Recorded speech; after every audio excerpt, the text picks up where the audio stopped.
Hi guys, welcome back to Rts Share T, where respiratory therapists live out loud. With me, your host, Linda Fry, the asthma lady.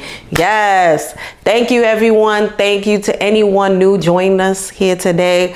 I'm just coming back from Texas. I want to give a huge shout out to the Texas Society for Respiratory Care, the TSRC, the JJ, CC, and the whole TSRC crew who brought me over there to speak on asthma education and being the coordinator for the first asthma educator workshop. I want to give a huge shout out also to my Weezer crew, and that is Flo, Robin, Karen, Ruthie, Dr. Millard. Am I forgetting anybody? Dr. Millard, whose history of his career is amazing because he was the one who created the rules of two, which is amazing to us in the asthma space. All right, guys. So I was very honored to meet him and to have him on the team Weezer. Yes.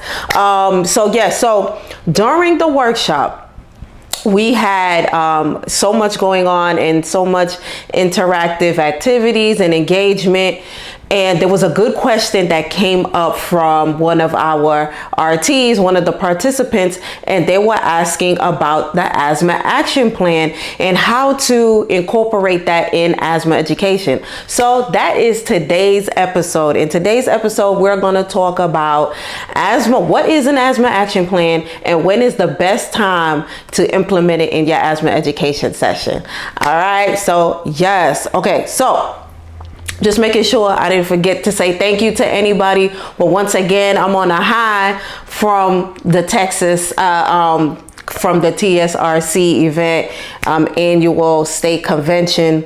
And just so grateful to continue to spread the message of asthma education and fighting asthma disparities and inspiring other people to do this type of work. So just getting back to asthma action plan. So an asthma action plan, for those of you who don't know what an asthma action plan is, an asthma action plan is a written treatment plan for those with asthma. So most likely you're gonna see like it's written by your provider, your PCP, or by a specialist or pulmonologist. So most likely you will see like your triggers listed there. You'll see your medications listed there. It's gonna tell you what to do when everything is normal, how to maintain that with your medication, what to do when you do have asthma symptoms, and what to do when things get worse, when symptoms get really, really bad.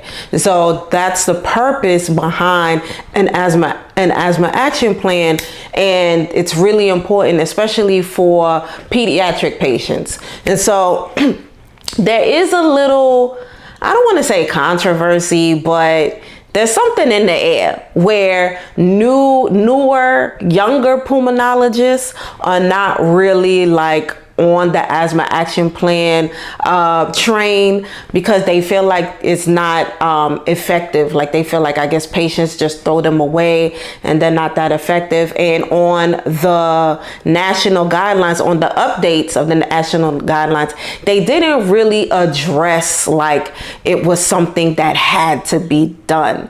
But in regards to asthma education, so I've been doing asthma education for 14 years.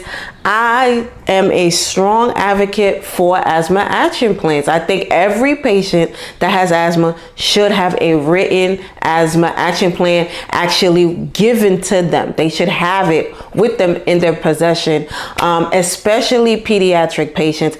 And the reason why I say that is because it's actually it can be used as an educational tool. So the best time to, going back to the question that RT asked during the workshop, when is the best time to, go over the asthma action plan or to bring it out or discuss it?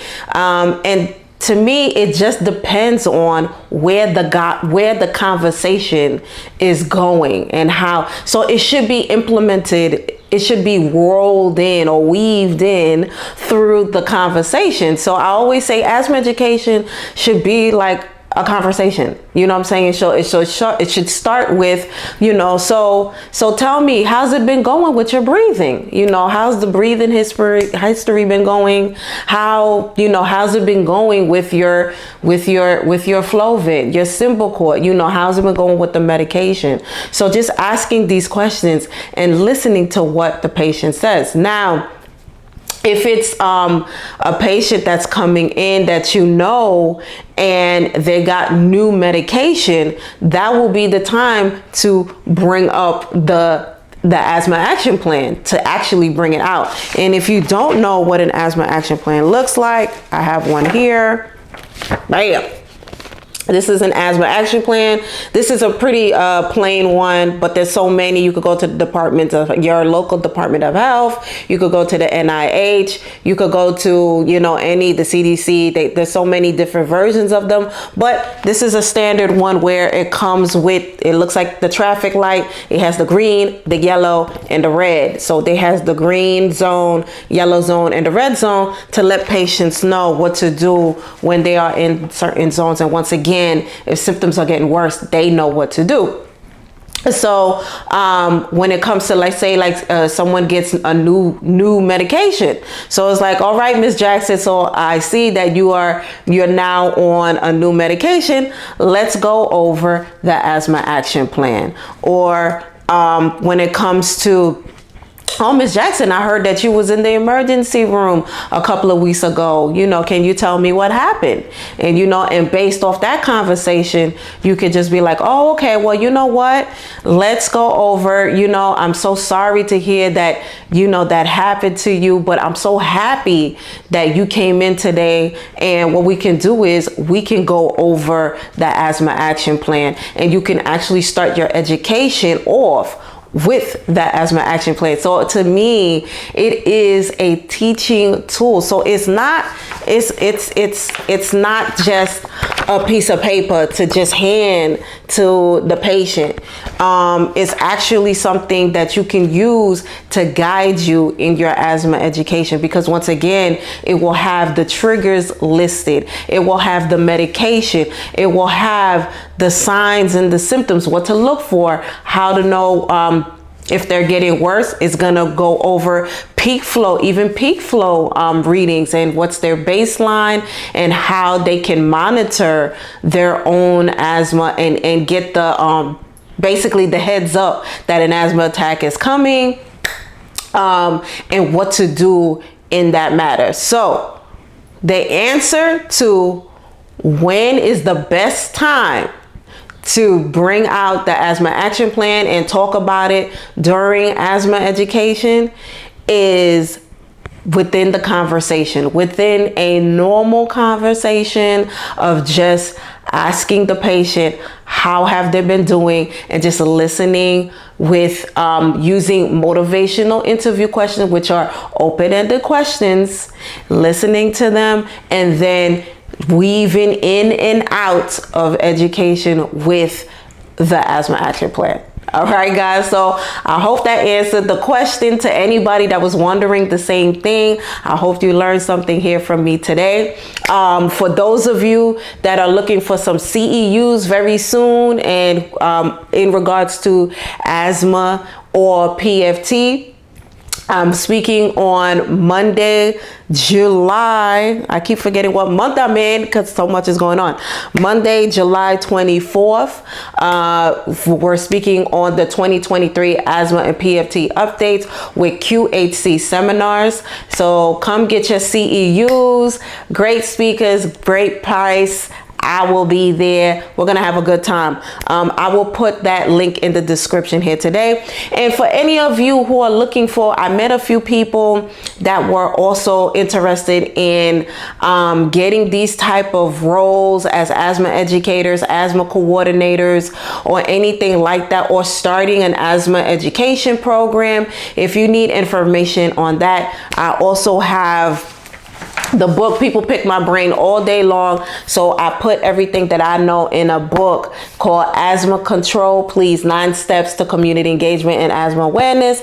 And this is still available for free on Amazon Kindle Unlimited, and it's also available on paperback. So yeah, the stuff is out there, and I want people to get the information. I really like helping people, and I want to see other Weezers. All right, guys. So, if you don't know what a Weezer is, that is someone that is in the asthma space, that is a warm-hearted, helpful, empathetic, an educator, zealous, empowerer, and resilient person in the asthma space. So that's what a Weezer is, and come join us. All right, guys. So, well, thank you so much for being here with me today. Know that we are here every Wednesday on Google Podcasts and on most podcast platforms at 6 p.m. Eastern Time, and we are on YouTube on Thursdays. We are also moving on into the Patreon space. I'm gonna have more content going on there, so join our waiting list. Super excited to have you there, and especially if you want to support Rts Share Tea. We have more guest co-hosts in the pipeline. I've been so busy. I'm all over the place, and it's just been an exciting experience. And I just want to say thank you, everyone, for the support.